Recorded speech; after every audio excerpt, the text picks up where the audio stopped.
Welcome to the Up Arrow Podcast with William Harris, featuring top business leaders sharing strategies and resources to get to the next level. Now, let's get started with the show. Hey everyone, I'm William Harris. I'm the founder and CEO of Element and the host of the Up Arrow Podcast, where I feature the best minds in e-commerce to help you scale from 10 million to 100 million and beyond as you up arrow your business and your personal life. I'm told that most brands are flying blind with their best customers, returning visitors they should recognize but don't. Today's guest decided to fix that. Francesco Gatti is the co-founder and CEO of Opensend, the identity engine helping D2C brands turn anonymous traffic into known, marketable relationships and real revenue. He bootstrapped Opensend from zero to over 1,000 brands, democratizing Fortune 500 level data for the 20 to 100 million operators who actually need it. Born in Milan, sharpened in London's grind, and now building in Los Angeles, he blends founder scrappiness with data science rigor to make identity resolution as simple as turning on your email flows. If you care about ROAS, LTV, and owning your customer file in a post-cookie world, then listen up. Francesco, buongiorno. Welcome to the Up Arrow Podcast. Buongiorno, William. Thank you for having me. Yeah. So I got to give a little praise to Sean Larkin over at Fueled.io. He's the one who put us in touch. So we could bring this awesome message out to the world. But I also have to say, I got to tell a quick story. I don't know if you knew this, but so Sean was on the podcast with me. And when I first started doing the podcast, I almost to kind of get over like my own head and things, I had little silly things that I would do on the podcast. If you've ever seen Impractical Jokers, stuff like that, just dumb things that it was like, I dare you to do this on a podcast. For Sean's episode, I peed my pants. I didn't really pee my pants, but it looked like that. And so it's like, I'm up there like changing a light bulb or whatever. And it's like, you can see the anyways, Sean was very gracious about that. So Sean, thank you for being gracious and for putting me in touch with Francesco. That's hilarious. Last interruption, then we'll get right into the good stuff. This episode is brought to you by Element. Element is an award-winning advertising agency optimizing e-commerce campaigns around profit. In fact, we've helped 13 of our customers get acquired, with the largest one selling for nearly 800 million and one that IPO'd. You can learn more on our website at element.com, which is spelled ELUMYNT.com. Okay, Francesco, you've said that Opensend identifies high intent but anonymous visitors for e-com brands. In a sentence or two, what problem are you solving that most founders think Shopify or Pixels or their CDP already solved? Yeah, totally. So essentially what we're able to do by placing a pixel on our customer side, we're able to identify unknown visitors coming to their site, because the vast majority of the people that come to any e-commerce site are unknown and they're not taking any actions. So those are the two main issues, because any site will have a conversion rate that it's going to be anywhere between 1 and 4% on average, right? So Sure. What about these 95, 96, 97% of the people that come to your site? There's going to be a subset that is going to be able to be identified by the CDP solution, by a server-side tracking solution, and so on and so forth. But the reality is that there are a lot of people that are net new, and there are also a lot of people that are returning customers who are returning from different browser and devices. And that's when we come into play. So the two main use cases where we're able to support brands are, one, when somebody goes to visit their website and they just don't know who they are. They don't have their email address. This person is just completely new to the brand. And so what we're able to do is that by working with a network of over 200,000 publishers, we're able to essentially get zero-party data from those publishers when any of those consumers has opted in into one of their freemium product, by bridging the gap between publishers and merchants in order to enable publishers to monetize those freemium products and for the merchants to monetize the data into actual transactions. So by doing that, when Joe, who have been on a large publication and read an article for free in exchange for his email address, he agreed to receive relevant marketing material by their partners. So what we do is that we then are able to provide the email to one of the brands we're working with in order for the brand to be able to send a cart abandonment email, checkout abandonment email, product abandonment email, whatever is the highest intent action the user have taken on their site in order for the brand to be able to, again, retarget the consumer and try to have them to convert with a smart discount, a promotion, or something that is going to get their attention over time. The other use case, which is I would say less less intuitive, right? In a sense that a lot of brands, they think that by leveraging a CDP, a server-side tracking solution, they've kind of done it all, right? Sure. But the truth is that in the American market, mostly considering that it's a country where there is a massive technology adoption and consumers are always trying to chase the new devices, the new browser, the new software, and these sorts of stuff. The issues that brands are encountering is that Joe, who has already been a customer, has been a customer for 2 years, is loyal, is really loyal to the brand. Now he buy his iPhone 17. It's Black Friday 2025. And the brand has no idea that this is Joe, right? Why? Yeah. Because they have no idea about his new user agent combination, so they don't know about the new device. And then he decided to also test Firefox on his new iPhone because he's tired of Safari, whatever.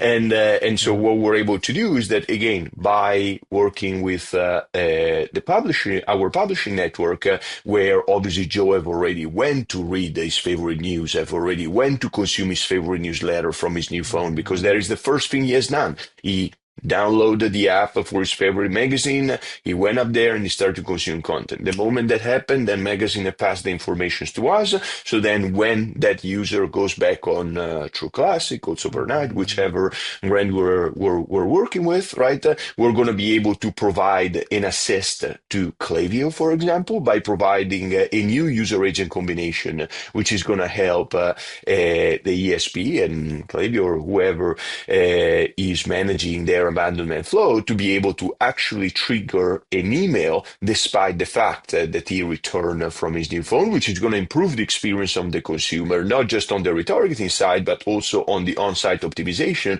because to a returning customer, it's not right to show them a welcome pop-up, right? Because they shouldn't be welcome. They should be welcome back, right? And so that's kind of the whole point. And yeah, so I mean, our goal is to be able to essentially help brands to connect with new people that are reaching their website and they're interested to buy their products, and they're probably in evaluation moment, right, across different brands, as well as we want to help brands to reconnect with existing customers when they lose signal because they are returning from different browsers or devices than the one they know of. There's so much that I want to unpack there. We're going to get deep into that. I want to set the stage a little bit more for people to really make this make sense. Let's say that you're a marketing manager for one of these brands that you just mentioned. What's the telltale sign for them that they have, they're flying blind on identity, right? Is there something in the dashboard and the metrics that they can look at and they say, like, we likely have an identity matching problem here? I mean, look, the reality is that everybody have an identity matching problem until they try to resolve it. That's just kind of like how the world goes, right? So I mean, look, the reality is that when you have so much traffic and there is so little conversion and you're paying so much for generating those impressions, the way I like to frame it as well with our customers to kind of like get them into the mindset of what they're leaving on the table, it's really the fact that we operate as an insurance, right? I mean, are you investing dollars against this traffic, right? Do you have anything that ensure you that this traffic is not going to just come to your site and then drop? Normally not. right? Yeah. So what we're able to do is that we're able to, help you invest 10 cents every $10 you're investing, right? In order for you to make sure that you're going to be left with something, even if the person doesn't do anything on your site, because for example, like the most, in my opinion, clear example of this, it's like the supplement space, right? I mean, tons of traffic during Black Friday and so on, but Sure. not a lot of people are buying, right? Because people are about to get fat during the holidays, right? And so what Yeah. they're doing is that they're waiting for their new year, new me, right? To 100%. actually buy these products. So the goal is to, bring everybody on anytime you can, right? Because that's something that it's out of your control. And then being able to actually capture some of these informations in order to then be able to leverage them as soon as January 1st come in and saying like, hey, Joe, new year, new me, right? It's now the time for you to, take care of your health and get in better shape and so on and so forth. And that's how, you understand that if they're coming to your site and they're not buying now, that doesn't mean that they don't buy it, they don't like your product, or they don't need it. It's just that maybe they don't need it right now, or they don't have the money right now, but they might want to buy it for St. Valentine's Day, for Mother's Day, for Father's Day, for Halloween, for whatever it's going to be in the next promo, that it's going to be able to really get them just up. And then, and at that point, you will be able to get a return on investment on your initial investment on the advertising side, which would have been lost otherwise. Yeah. Hey, Joe, we know about that box of Twinkies. It's time for you to come back and take your health seriously. Okay, let's imagine a $50 million D2C brand. They've done all of this stuff to make sure that they've mapped as much of their customer identities as possible. What percent is acceptable to say these are likely still going to be anonymous, though? Like 50%? Like what percent is like that's still going to be anonymous? So look, Will, that's a very tricky question, right? Because if we're looking at a subscription brand, obviously, half of their traffic is going to be returning, right? Sure. If we're looking at the one-time buy product, right, that's something that, there's going to be very little returning traffic. While if we're looking at consumables or things that just get wear, like we work with companies like MeUndies, for example, right? Socks, underwear, and fit t-shirts, TrueClassic, branded bills, hats, and these sorts of stuff. I mean, these are normally sites that get anywhere between 20 and 40% of returning traffic, right? And the thing is that when a brand is hitting that $50 million mark, that means that they've been able to accumulate quite a little bit of customers, right? So for this type of brands, it's as important to get new data into their funnel for new people that are visiting their site, but it's also extremely important, probably even more important, to maintain the signal with existing customers, right? Because again, they have a meaningful pool of customers that they should try to get them to return to their site and to continue to consume in order to be able to extend the lifetime value of their customers. And to give you an example for this, right, what product I haven't mentioned, it's our kind of like third pillar, which is our Revive product. And what we do there is that when you have a customer who has been a customer of yours, bought 3 products from you in the last 3 years. We've been able to help you to maintain the signal across devices and so on, but still, you can still lose, right? And the way you lose, it's when Joe changes email address. And that's something that we all do, right? We change job, we change city, we break up with our partner, whatever that is, we hate our neighbor. And keeps harassing us, whatever is the reason, right? It happens to all of us every 3, 4, 5, 10 years. Time, really depends from person to person, life events, right? But the fact that we changed our emails, also because changing these emails is normally free. So it's something Sure. that people do without, thinking about it too much. And when that happened, normally Joe have not unsubscribed from TrueClassic, right? But what I've done is that they just change their email address, but they still love TrueClassic. They still want to receive promotion from them. So because they've not unsubscribed, what we're able to do with our Revive product, they were able to substitute a bounced email with a latest, most active email address for Ooh. that consumer. Because Yeah. again, Joe, when he changed his email address, he changed his email address because he hated his neighbor, right? But he loved to receive his favorite football newsletter, and that's the first thing he has done. The moment he changed it, he went back Right. to his favorite sport magazine and he signed up to his favorite football newsletter to do all the latest score every weekend and so on. And Mhm. so when that happened, we're able to get the new fresh data from the publisher in order Yeah. to push it into the merchant site in order to be able to revive a dead email address that would have bounced otherwise. And that's another Right. way to, be able to extend the lifetime value of a customer because, again, they didn't unsubscribe. They just moved on with their lives. How much money are we talking? Yeah, somebody implements this. Again, let's say they're between 20 million, 100 million. Somebody implements Opensend here, and they're how much money are they going to make from doing this? Totally. So look, in terms of like the ROI, it's really dependent also on average order value, For right? sure. Because I mean, we work with brands that are selling $18 product once, right? And brands that are selling um, $5,000 call plunges type of thing, right? Yep. Once, and and so that really varies, right? That being said, I mean, what's a happiness to us? It's for a smaller brand to have anywhere between 5 and 10x ROI on their investment, and we're able to prove ROI through incrementality, holdout groups, and there are many ways to Hmm. show that what we're doing it's fully incremental because that's obviously the challenge nowadays for brands because they are overly SaaS served, right? Right. And they're obviously retargeting these customers on endless platforms. So For the sure. tracking and the attribution, it's something a little bit tricky.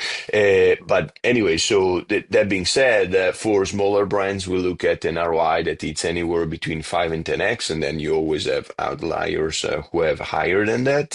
And for larger brands, we normally look at an ROI that it's anywhere between 10 and 50x, Wow. because obviously when you get to certain volumes, then you get to an economy of scale. And obviously, like every other SaaS company, the more you buy, the less you pay from us as well, right? On top of the fact that obviously everything you have going on, it's heavily optimized. So then It obviously helps. there are, yeah, these sorts of brands are able to get a lot more velocity. And the most important thing is that it compounds over time, right? So that's normally what we're looking at for a 30 to 90 days kind of like ROI. If you look at the ROI after 6 to 12 months, it's obviously going to be a lot higher because, again, somebody that didn't buy today, it's not that they didn't like the brand or they will never buy, but they probably were just not ready to buy and they need Sure. to, be nurtured over time and receive many more emails in order to Yeah. convert. I want to dig into some of the philosophy here a little bit. You talked about returning visitors. I always think of the song from Cheers, "You want to go where everybody knows your name," right? And it's like we do. We want to go where somebody knows our name. I go to a website. I want them to know a little bit about me. I'm not one of these people that blocks all of that stuff. I want my experience to be accustomed to me a little bit, right? Um, where do you draw the line though between, let's say, delightfully known versus, stalker creepy? Yeah, totally. And look, as everything, these require balance, right? Sure. The fact that we're able to provide the data doesn't mean that the data should be abused, right? Sure. And the reality is that those people should be treated with more care than the one that have actually signed up on their own. Because Hmm. the reality is that what we've done here is that these people have not, necessarily raise their hands that they wanted to receive their email in writing, but they kind of like raise their hand virtually, in a sense that what we've done in order to make sure that we heavily qualify these customers who are then going to receive an email that we're not potentially expecting, right? What we've done, which is the thing that really differentiates us from other players in the market, and the reason why we got the trust of very major brands, is the fact that we have built a proprietary lead scoring algorithm who is helping us through AI to determine what is the level of engagement of any visitor coming to our site, and then make internal calculations around, okay, if this consumer have done this, and that, he has 33% more likelihood to convert, so we should send him X emails and show him Y ad in order to have them to convert, right? And the way this works is that through the pixel that we have on our customer side, we're able to analyze things like pages viewed, depth scroll. Was the depth scroll at least 40% in each page they visited? Did they spend 1 minute to read the description on the PDP? Did they click on sizes, color, packages, differences? Did they look at subscription, add to cart, initiate the checkout, and so on and so forth? And this is 1 plus 2 plus 3 plus 4 plus 5, and so on. And so within the algo, we are making math around, okay, is this user engaged enough to not be upset and potentially convert, right? So this is kind of like the equation. So by, making this equation, we've been able to prove that quality is always winning over quantity, right? So instead of providing a list growth story to our customer, which is something that just doesn't fly anymore in 2025, what we're focusing on is only the highest intent customer, right? And for all the others, it's not that we close our eyes, right? We still identify them. We put a check mark there, right, in order to wait for them to come back, to qualify, to take more actions, and so on and so forth. So even multiple visits will show the intent of a customer, right? Actually, that's, in my opinion, one of the highest flags for intent, right? And so by doing that, what we're able to do is that we're able to see across over 1,000 customers in our network an average open rate of over 50%, and an average click-through rate of around 10%, which is pretty incredible, considering that, again, these people were not expecting an email from the brand, but considering the level of engagement and the quality of the offer they received, they decide to ultimately open and click. And we're seeing over 70% of the emails that we're able to provide our customer to remain active after 180 days from when the emails were provided, which again shows that these people are not ready, but definitely interested into what the brand is selling. I know you're an engines guy. We've talked about that. I actually want to bring that up a little bit later on, but right now I want to see the engine. Let's lift the hood. Like, you talked about the frequency of them coming back to the website as being one of the higher flags of intent. What are some other things that are going on in the background here that are likely, you'd say, the algorithm is picking up? This is a high intent. What are some of the high intent ones? And then I also want to know, like, what are some of the things that people think are good flags, but likely are a lot lower intent than what we would normally think? Yeah, totally. So, look, I mean, in my opinion, one of the, most important thing outside the obvious, because obviously somebody's adding to cart, initiating a checkout and so on. But when you see that somebody is opening up the little curtain where there is the product description and actually really reading that or highlighting that text, right? We're seeing that that's when, people are actually really, really interested to buy the product, because that's when you're actually reading about it, materials, what it's made of, where it was made, and kind of like all these sorts of things. And that might feel counterintuitive. Or also when people are going to see a contact page. Because before buying from a somewhat known brand that is not on TV yet, is not on billboards yet, and so on. People want to make sure they're not going to get scammed, right? 100%. Yeah. So it's about, when the consumer is informing himself with things like privacy policy, terms and condition, contact page, team page, and these sorts of stuff, or when from the website they go and check what are their social pages, and what is for example, their how well known they are on Instagram, and looking for social validation, right? Those are all really significant flags that could feel like whatever, right? But the reality is that if you're not interested, you don't take those actions, right? Yeah. And so you could have somebody that's visited 3 times, somebody else that's visited 3 times. Maybe they visited for a minute each time. They've also visited for a minute each time. But then you've got somebody else that but they also clicked on looking at their contact information and their social media. And you're like, this person is significantly higher interest than this other person who did other similar things on site. But it's like, let's go beyond the basics. And I'm going to overcomplicate it for you a little bit, William, because Perfect. it's not I love it. as easy as it sounds, because it's linear when you're talking about guys that are, from our generation or previous generation, right? When you go into the youngsters and the Gen X, Gen Z, and so on and so forth, I mean, kids are not spending a minute anywhere. You know what I'm saying? Sure. Why? Because they're seeing it on LLM. They already know, they don't have a lot of money. They already know what they want. They're not just zapping around because they have millions of dollars laying in their bank account. Sure. They've been desiring this thing for months, right? They follow them on every social account. They probably spend very little time on their website. But when it's time to convert, right, they just go on the site. They spend 30 seconds. In 30 seconds, they've looked at 5 pages. They read the description. They went, like they've done bam, bam, bam, bam, bam, bam. And the reason why, we're able to stay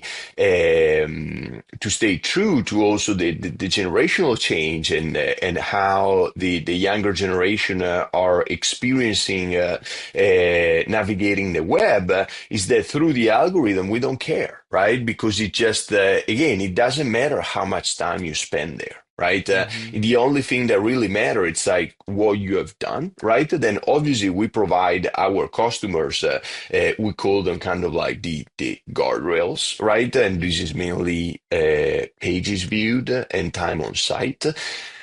Because the reality is that if somebody have to spend $5,000 for a cold plunge, they will have to spend at least a couple of minutes on your site, right, to inform themselves. So that's kind of like an initial qualifier. But the reality is that, we are seeing with the younger generation that you will get to that time threshold, like with multiple visits, right? Not necessarily with one visit, because they already informed themselves elsewhere on a review site, on their social media, and all these sorts of stuff. So it's it's not linear, but I feel like there are ways to always be able to do it right by whoever's on the other side of the screen. I love that you called out the shopping by LLM. Something that I remember from my SaaS days. I was in SaaS before I got into e-commerce, and it was like we never had more than 3 pricing options. So if you had more than 3 pricing options, it seemed like the science suggested that it's like that people just couldn't make a decision. It's like, oh, there's 4 now. I don't know which to decide. I got to really think about this. There's 3. There's usually like the middle one. The middle one's the best one. Blah blah blah. Right, and it's like it's highlighted, and you're just like, okay, great. That's the one I'm going to go with. I feel like we've almost needed this LLM to start making our decisions or our choices fewer, because I feel this way on making a lot of decisions on what I want to buy. Sometimes you're like, man, there's like 8 million of these options now. I don't know which one I want, and I don't want to take the time to sit there and think through it. I don't want to make a bad choice, so I'll just come back to it later. But with the LLM, that's how I use it. It's like, okay, narrow it down to 3 for me. What are the top 3 that I should use? And here's some of the criteria, right? I want to know that there's good positive reviews on it. I want to know, what are people saying negatively about it on Reddit, right? Like I'm going through these types of things to help identify what I want to spend money on. And that helps. To your point, though, it changes some of those signals, because now that's the first time that person's come here because they've already looked. How are you able to still identify those people where it's like it's a one and done? They've already done all the research. Is there stuff outside of the website that you're looking at? Yeah, definitely. So look, the reality is that with LLMs, right, there are some people using Perplexity and stuff where they will just never go on the site. So Sure. so that's gonna be Yeah. on us to identify the agent who represent Joe. So Mm-hmm. Joe's Mm-hmm. agent who went to the site, and the thing is that that's kind of like still happening. It's not like fully solidified how, in the future our agent will have, a second layer identity of who we Mm-hmm. are type of thing, right? Because at the end of the day, that's going to be the only way to be able to retarget whoever, right? If they're only operating through LLMs. At the same time, I feel like, a lot of people use the LLM to kind of like do the research, right? And then Yeah. they ask to the LLMs to share links with them because they actually want to go and like see the website, kind of experience it for themselves. Obviously, if it's the $20, impulsive purchase thing, it's whatever. But I don't know if you're buying a course, if you're buying a supplement, if you're buying, things that will ultimately really impact your life. I believe that people are still care about, seeing with their own eyes and not just trust the LLMs. And Mm-hmm. also, you know, it's really the fact that in terms of like reviews and these sorts of things, the LLMs are capturing all the shiniest stuff, obviously, because they're going to be the one with the most review. Well, I feel like there are also a lot of consumers that are looking for emerging products, new things, and so on, and they still want to kind of like get into that research mode if it's something that they really care about. Obviously, if they're trying to buy toilet paper, that doesn't matter to anybody as long as it's soft and you can afford it, right? I mean, well, that's being challenged, right? I had Sam Neville on here. Good wipes. So, are you buying toilet paper? Are you buying flushable wipes? It's being disrupted too. But yes, to your point, it's Totally. not something you're doing a lot of research in. Um, you've mentioned TrueClassic. You've mentioned a lot of other really good brands that you guys have worked with.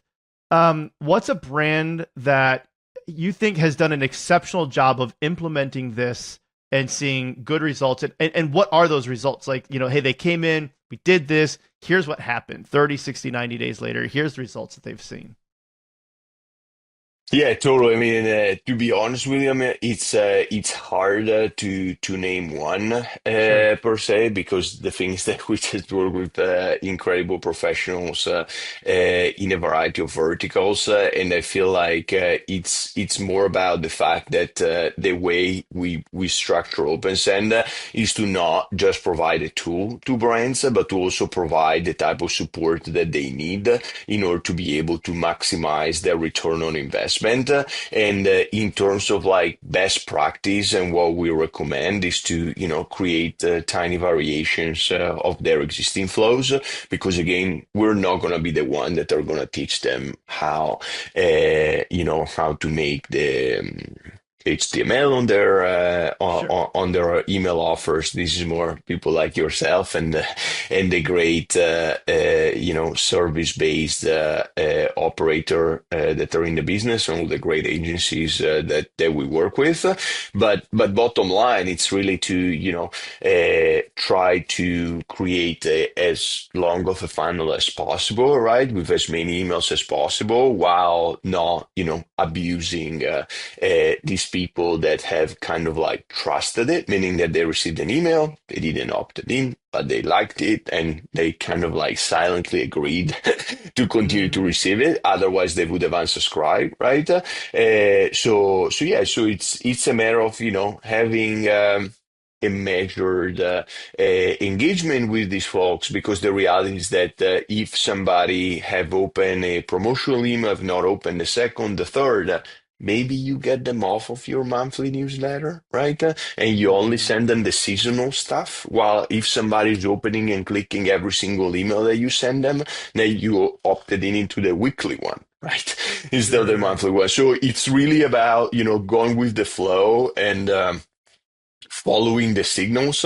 And I mean, companies like Klaviyo are, incredible at helping brands to actually orchestrate those signals in order to automate how more or less a consumer should receive based on the actions that they've taken with the marketing material that they receive ultimately. I'm glad you brought up Klaviyo. One of the things that something like this can kind of have, we use ICE scoring with a lot of the growth tactics that we use. It's a great scoring method for those who aren't familiar with it. ICE, we can get into it later. You can look it up. But one of the things you got to look at here is how complicated is this to actually implement? And so with Klaviyo, I know that you guys released an integration that basically makes this really, really, really stupid simple now. What you would have taken, you could do in 5 minutes, what would have taken a week to do? Like how difficult, how easy is this for somebody to implement? Growth manager, marketing manager who's like, great, yep, I'm sold, let's do it, let's implement this. This is going to help unlock some growth. Yeah, totally. How hard? That's a great question. So with Klaviyo, we have a special relationship with because we are the only identity provider that was allowed in their I didn't realize marketplace. that. Yeah, yeah, that was a exciting time. We definitely love the team, and they're doing a tremendous job for the industry.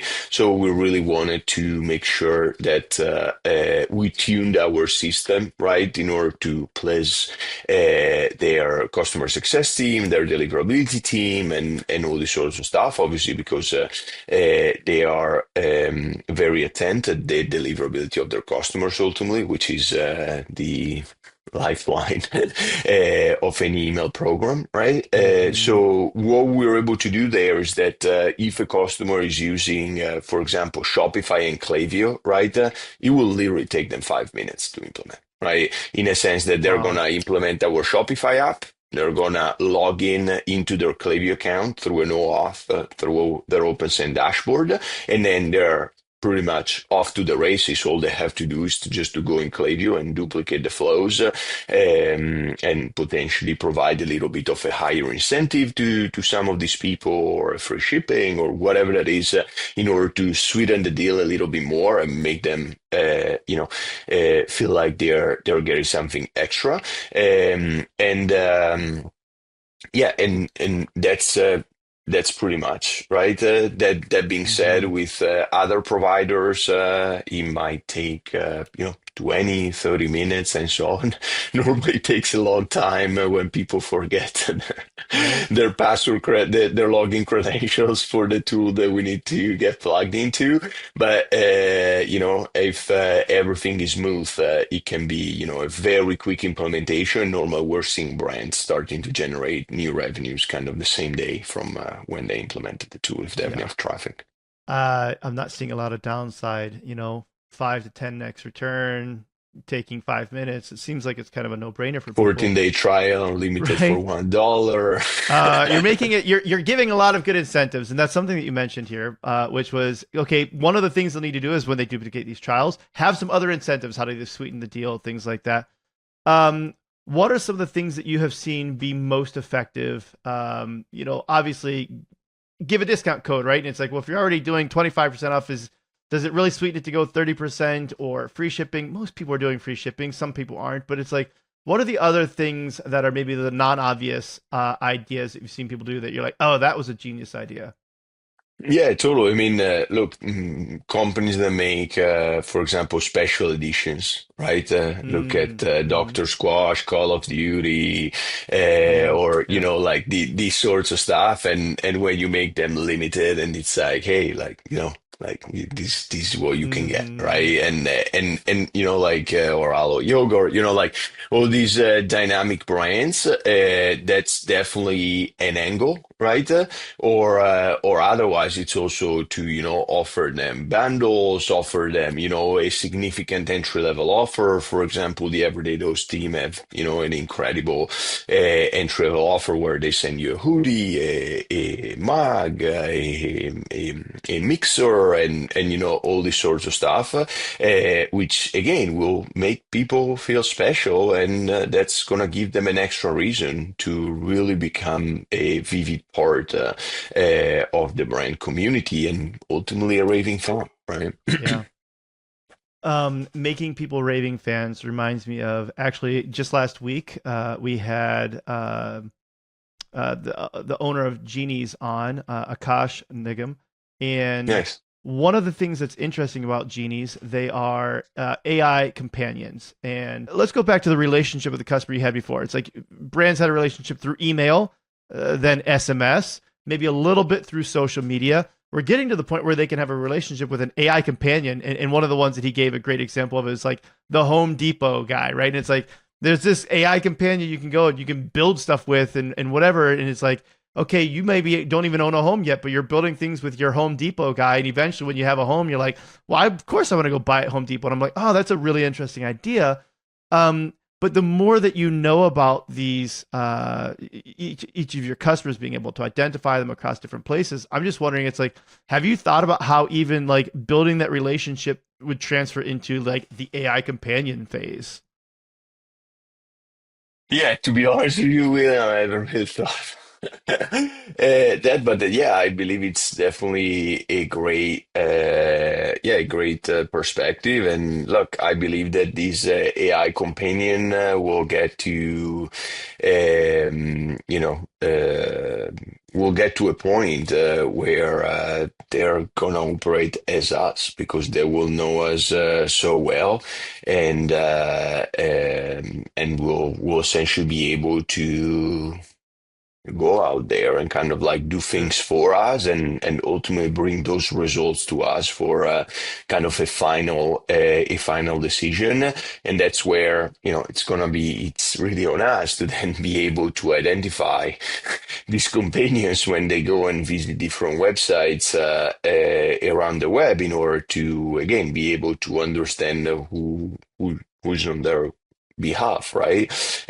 Or Mhm. who they are operating on the behalf or in order to then, be able to understand who's the human behind it, and ultimately considering that it's still going to be the human to consume eye-watering videos on TikTok or Instagram Right. and so on, or YouTube Shorts.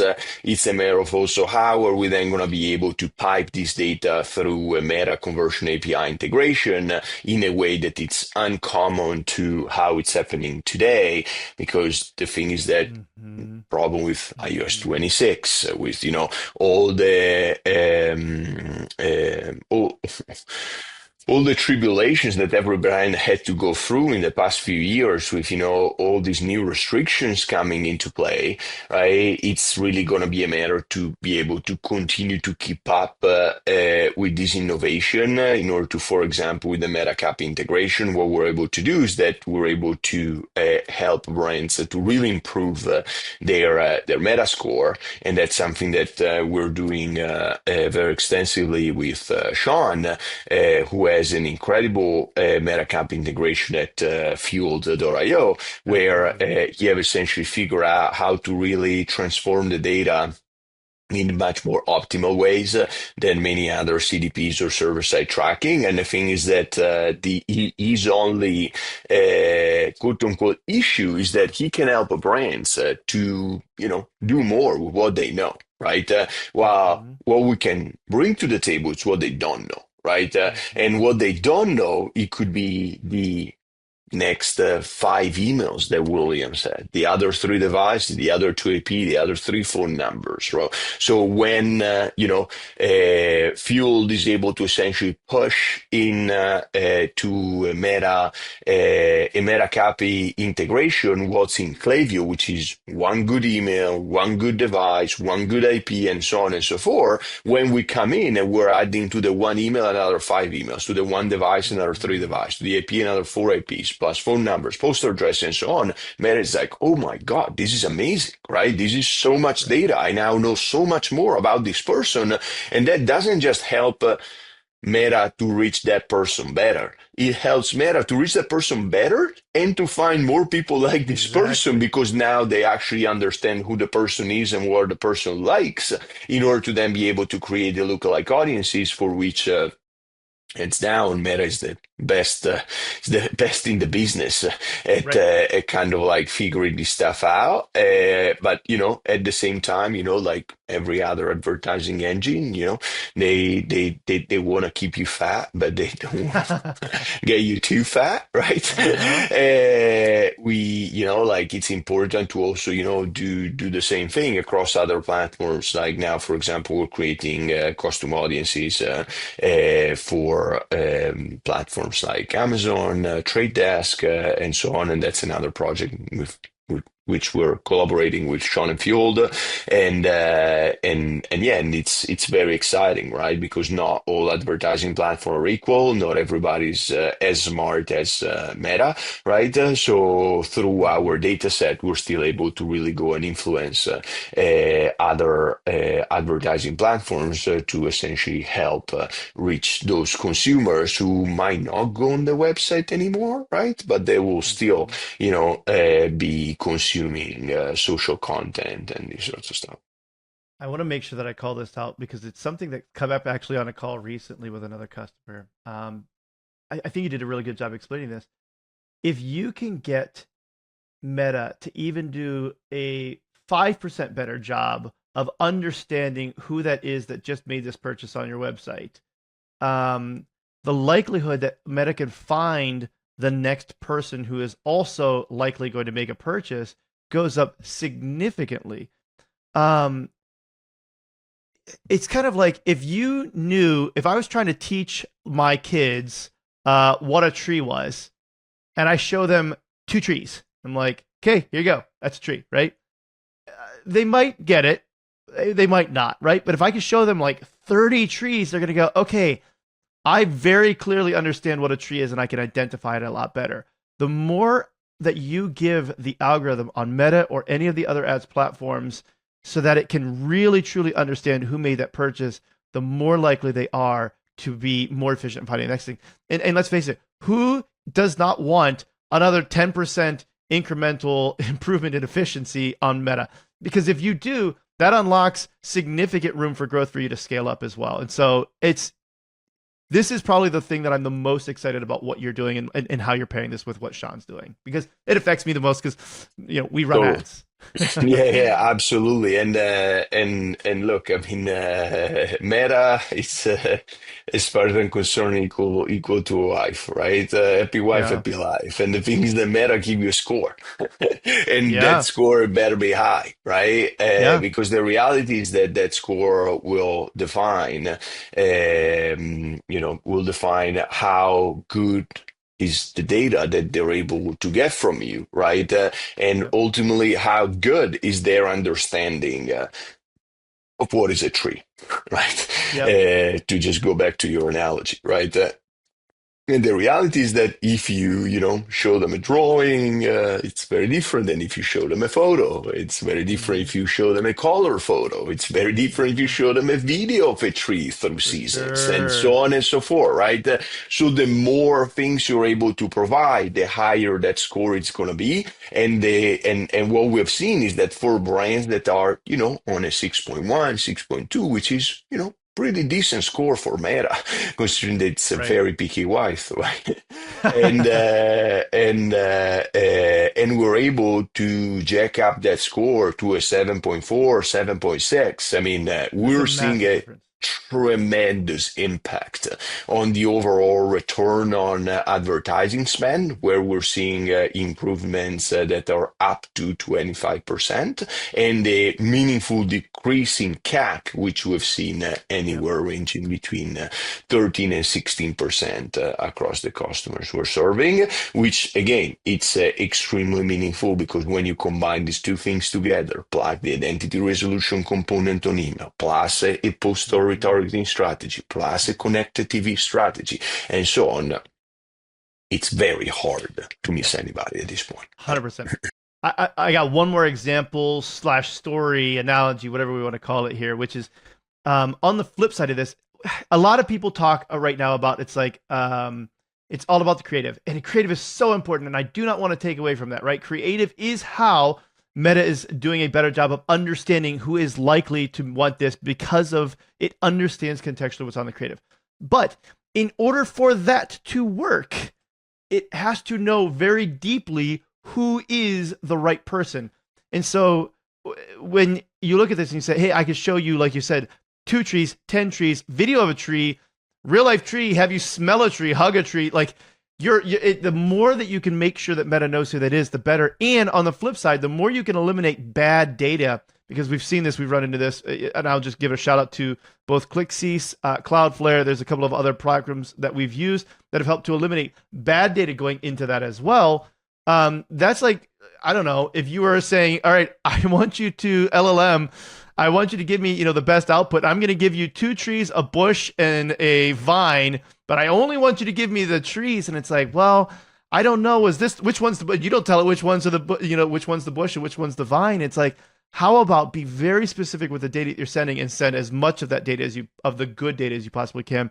I think we underplay it more than we should in the ad space. Yeah, I agree, Will. And look, one of the things that makes me the most excited about what I'm doing at Opensend is the fact that we're not necessarily an AI first company, which means that you're not that sexy anymore, right? But the thing that Sure. a lot of people in the industry are kind of like undervaluing is the fact that good AI is just good data, right? 100%.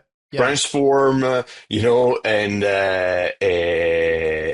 essentially displayed in different ways, right? But that's what it ultimately comes to, right? So what we're doing in order to, stay up to date and keep up with the trends is that my belief is that with all these new kits coming to market, I feel like I kind of understand what they understand, but I know that they understand nothing about what I understand. Yep. And the thing is that this is just like really creating in harmony, right, between kind of like what is the kind of like old per se data business, like the value of having a very comprehensive identity graph. I mean, these are stuff that you cannot just build overnight, right? No. This is like years Yeah. of building relationships, years of like shaking hands and drinking and everything that comes with it, right? In order to get to do business with the right people, we're going to be unlocking the right data sets, right? And essentially what we're kind of finding ourselves to do now is to be able through MCP, so like the model context protocols, right? In order for us to be able to push this data into AI first companies, in order to be able to inform these models, right? In order for them to be able to actually be extremely customized. So let me give you an example, right? You mentioned ad creatives, right?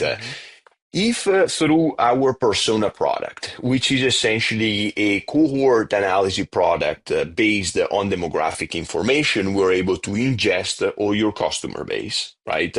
And then we're able to put those customers into different buckets, which could be luxury buyers, comfortable buyers, emerging adults, and so on and so forth, right? Then what we're able to do is that we're able to essentially inform the LLM about the fact that Mary is a grandma. She lives in California. She loves pink because every one of their social pages have pink on it, right? So what should the LLM do when building an ad for her, right? In the ad, there should be a California bear with probably a little heart next to it, right? Because we love California, and it should have like pink roses in the background to make her feel like it's something that she resonates with, right? And so on and so forth, and so on and so forth, right? And obviously the copy should match, who she is, the tone, sweetheart, dear, like all those things, which is very different than if you're talking to the 35 years old redneck Joe, right? Who Sure. is, just want it quick. And it's, like you want to see an American flag behind the ad and you want to know Yeah. that it's made in America Yep. and so on and so forth, right? So in this way, you can really mutate what is your campaign and how you present yourself to potential customers in a chameleon way, right? But the Mm-hmm. reality is that all these LLM companies are incredible at creating those customization. They just don't know better what they have to customize because they are lacking the origination data, which is the thing that will ultimately inform how the model should react to a Sure. certain consumer versus another. Yeah. I'd like to get to know Francesco Gatti, the human being. Um, you're an adrenaline junkie. You love engines. What is the fastest, or let's just say, what's the most fun car you've ever driven? Yeah, definitely. It's a great question, and it was a GT3 RS, which is Yeah. also my dream, and hopefully one day we'll be able to put one in the garage. Yeah, how fast did you take it? Yeah, it was almost 300 No kilometers an way. hour, so Oh man. kilometers, not miles. So yeah. Yeah. What's going on? Like, are you calm and collected in that, or is your heart racing a little bit? I mean, look, definitely when you go high speed, things always can get interesting, but it's ultimately when you're able to, put in a good drift or take the right corner where I think that's when the adrenaline really can because deal with real GMAC force, and it was actually funny. Last time I went to the racetrack, I didn't know, but the iPhone 16, I just changed phone. They have essentially a sensor inside which measure how Oh, many GMAC you have. Because yep. if it's more than a certain amount, that means that you got in a car accident. You're just like driving like Sure. crazy. So they instead us to put our phone in a pocket in the office because it's like last weekend we were here and two ambulances came and it's definitely not a Oh cheap no. not a cheap mistake. You know what I'm saying? Yeah, it's funny. Oh man. Aside from cars, are you also an adrenaline junkie, engine junkie in other ways, like motorcycles, things like that? Yeah, definitely grew up on dirt bike two wheels, and Okay. I have a Husky 250 that I'm taking out at times. But I had a newborn 10 months ago, so I gotta be honest, the last 10 months have been a little bit different. Yeah. But I Start thinking about definitely mortality there. Yeah. yeah, not so much about that, but it's more about the time that Sure. is more limited, and but yeah, I definitely try to take the bike out as often Uh, as I can. any broken bones or close calls? Oh, lots of them, yeah, absolutely. And like when I was a lot younger, though, now I'm a lot more careful when I do these sorts of stuff because you gotta be able to afford it to be for 3 months in For a bed, sure. and that's definitely not what I'm looking to do these days. What's if you could, what's another car or jet engine or whatever, what would you like to be able to get behind one of these days? Look, I mean, I was actually thinking about it. I would love to try one of these speedboats and Oh yeah. like this crazy one where you're like locked inside. And yeah, because I have a friend that actually tried not long ago, and they showed me a bunch of video. I'm like, wow, yeah, I've never tried that. That sounds definitely really interesting. It's actually also very dangerous. So better do it in the sea or a lake versus the ocean. But Uh-huh. yeah, definitely very very appealing. Something you and I were chatting about the other day is how, earlier on in building your business, you neglected your health for a little bit. Tell me about what was going on and like what shifted your thinking and what you're doing now. Yeah, totally. Look, I feel like in the life of every entrepreneurs, you're going through a roller coaster, you want it or not, unless you're too lucky, and that was in my case. So what happened is that I feel like you have a dream, you want to fulfill it, and then you start to go through ups and downs, and you start putting in the 16 hours a day to push things with brute force, and sometimes you have to pivot, and there are crazy things that you have to go through in your life, and at the end of the day you need to realize that you're an athlete as much as like every athlete that you look on the weekend on TV, right? You maybe don't have to run, the 15 miles on the football field every weekend. But I mean, if you have to be on 8 hours of calls every day, it's no different than that, because you will need breath. You will need to be able to keep up with it emotionally, physically, and it's as hard as it gets, right? Then obviously it's a lot easier than a lot of other things, right? But the challenge that entrepreneurs have against athletes is that athletes have spikes, right? Athletes have the game, the championship, blah blah blah, right? The tournament, right? But then they have breaks.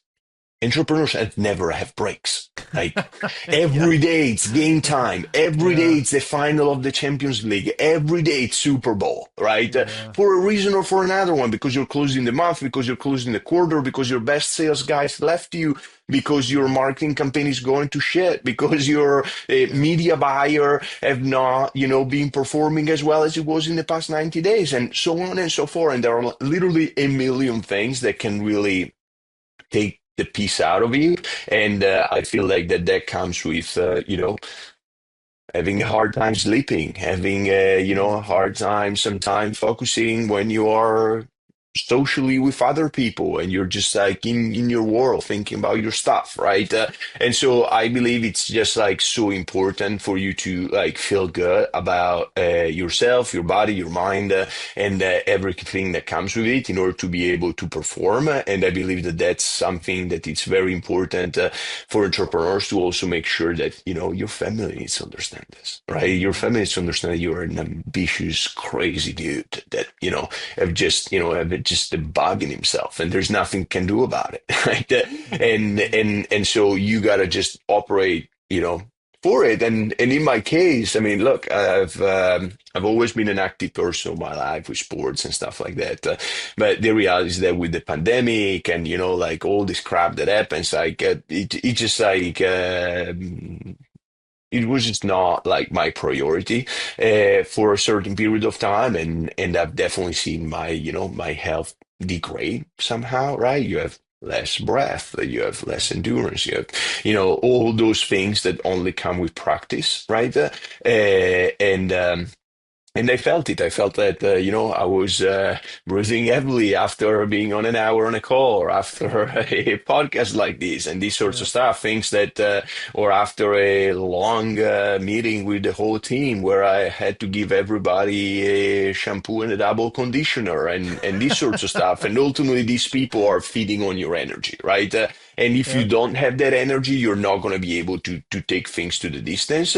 So living in Los Angeles, obviously, you put a feet outside your house, you spent $100 just by breathing, right? I was trying to look for a personal trainer because I'm an extremely diligent person when it comes to a meeting, an appointment, work-related things, but I'm not as diligent with myself. So I was trying to find a personal trainer.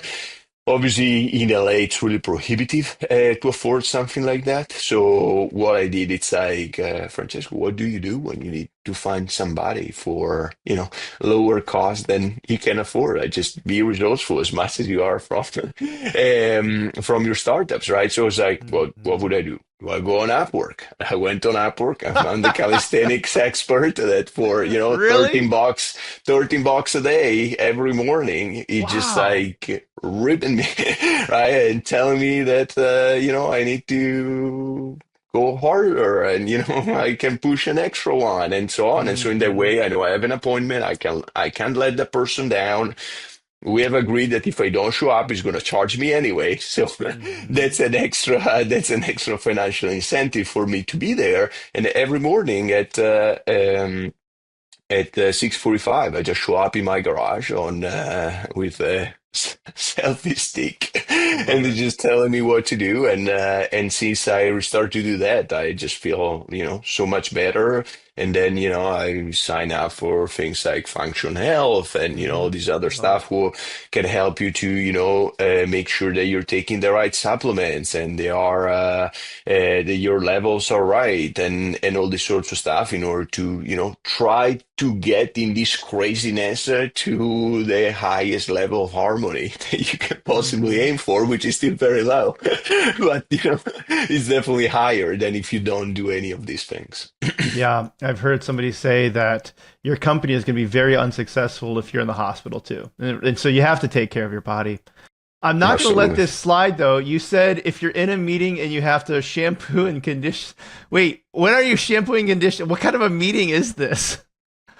Oh, I mean, that's a way of saying when that we have in Italy is when somebody do something wrong, you gotta give them a shampoo and a conditioner to make I've sure never heard it. they Okay, can wash I've never off the heard that. scenes. Yeah, exactly. And but anyway, so it just to say that obviously your team is ultimately feeding from Sure. the energy that you're able to put out there, and if you're not the excited one, don't expect for anybody else to be excited about your business, right? So the point here is to being able to have enough energy to be able to heat up the room and making sure that everybody's going to ultimately believe in your dream and help you achieve it. I'm going to start using that one from now on. I love Italian phrases. My favorite one is always il dolce far niente, right? It's like, the sweetness of doing nothing. And as an entrepreneur, it's one I have to remind myself of every once in a while too. That's right. Francesco, it's been very, very fun getting to know you, learn from you today. If people want to work with you or follow you, what's the best way for them to do that? Yeah, 100%. So feel free to reach me on LinkedIn. I'm very active there, and I'm happy to book a call with anybody who wants to work with us or just want to learn more about what we do and how to ultimately grow their e-commerce business. I'm a very passionate guy, so don't take things personal. If there is something you don't like, but that's pretty much it. Or you can reach out to me through our website as well by submitting a form. And again, we try to make it easy for everybody to test out the product and the solution. So we would love for anybody interested to take advantage of this unlimited trial and see if it's good for you and if it can help you to make this Black Friday better. Well, thank you again for sharing your time and your wisdom with us today. It's been a lot of fun. Thank you so much, Will. Really appreciate you having me. Thank you everyone for listening. Have a great rest of your day. Thanks for listening to the Up Arrow podcast with William Harris. We'll see you again next time, and be sure to click subscribe to get future episodes.